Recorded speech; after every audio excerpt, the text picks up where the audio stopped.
The attic was a vault of dead air and dust.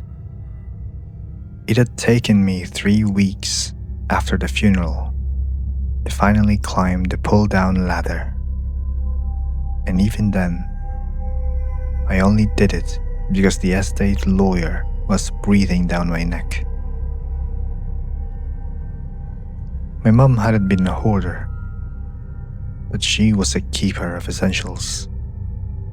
Tax returns from the 80s, dried wedding bouquets, and box after box of my own childhood. I was knee-deep in a plastic bin marked Toby, 1995 to 2000, when I found a sheet of manila construction paper. It was tucked into the back of an old scrapbook.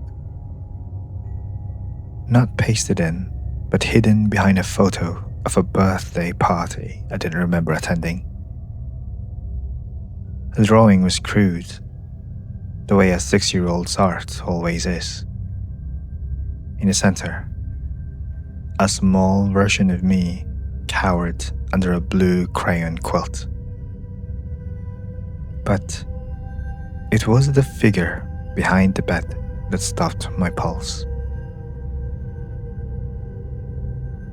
It was a towering, charcoal black shape, stretching to the very top of the page, its limbs long and jagged.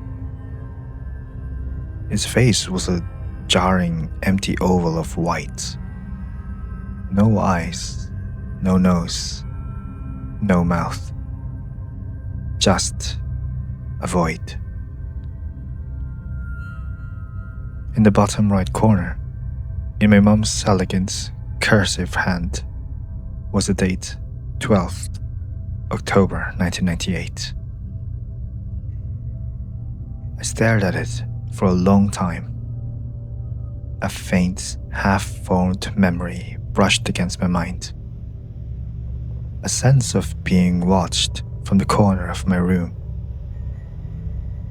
But it was gone before I could grasp it.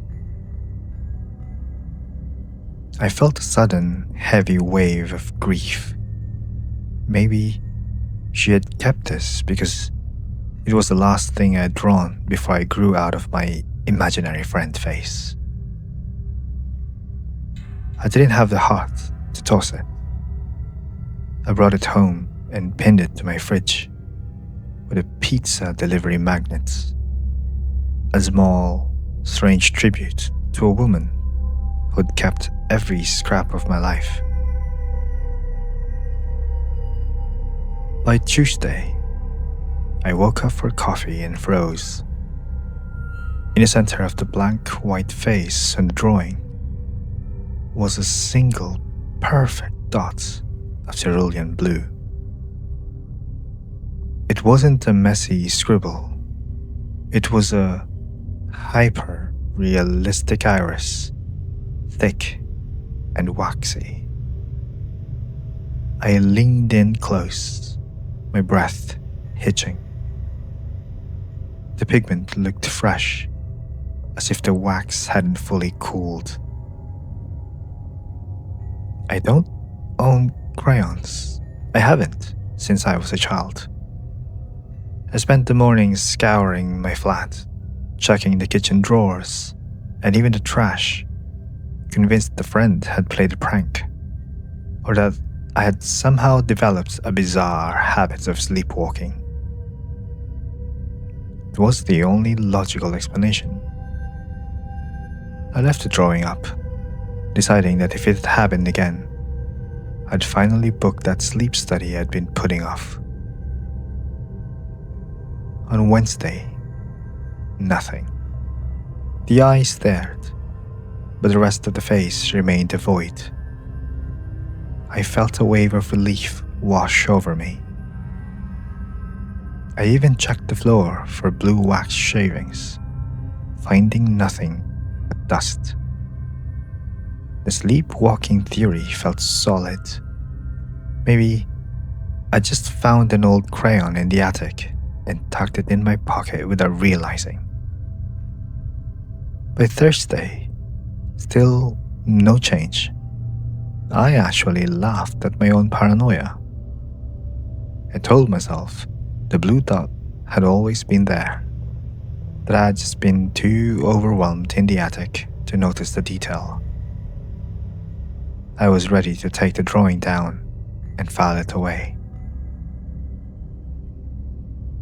Friday, I woke up to a smell that made my stomach turn. The heavy, cloying scents of spoiled honey and old fat. It was thick enough to taste. I ran to the kitchen, thinking a pipe had burst or something had died behind the fridge. The drawing hadn't just progressed. It had jumped. 2 eyes now occupied the face. They weren't just dots anymore. They had tiny red veins and a wet, glassy sheen that caught the kitchen light. The blue was vibrant, pulsing against the yellowed paper. There was still no mouth, just those eyes staring from behind the crayon bed. I finally snapped. The logic I had been clinging to shattered.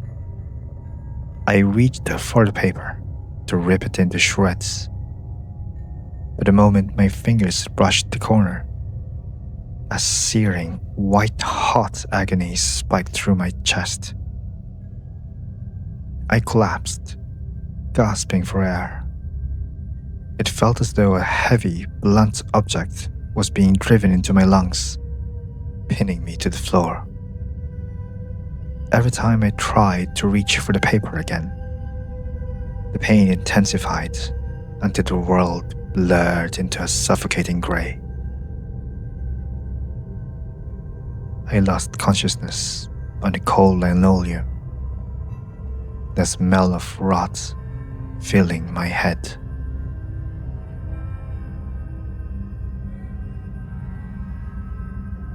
I woke up at 3 a.m. The kitchen was pitch black, save for the faint, sickly glow of the oven clock. The smell was unbearable now. The rot and the wax filling my throat like a physical weight. I was still on the floor, my cheek pressed against the tiles. I didn't want to move. Every instinct I possessed told me to stay perfectly still. But then I heard it.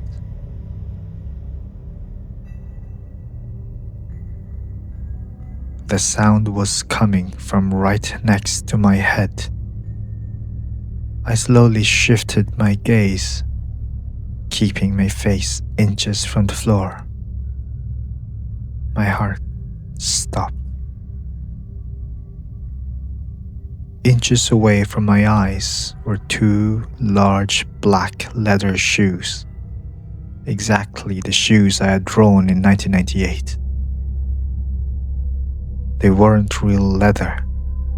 They looked molded, shimmering with the thick, uneven texture of charcoal wax. The feet were planted firmly on my kitchen floor, heavy enough to make the tiles groan under the weight. I couldn't breathe. I couldn't look up. I knew that if I lifted my head, I'd see the towering charcoal shape, its face finally complete with those wet blue eyes. The silence stretched, thick and hot. Then, from directly above me, I heard a wet, rhythmic clicking of a tongue, followed by a long, shivering sigh that smelled of old fat and cold wax.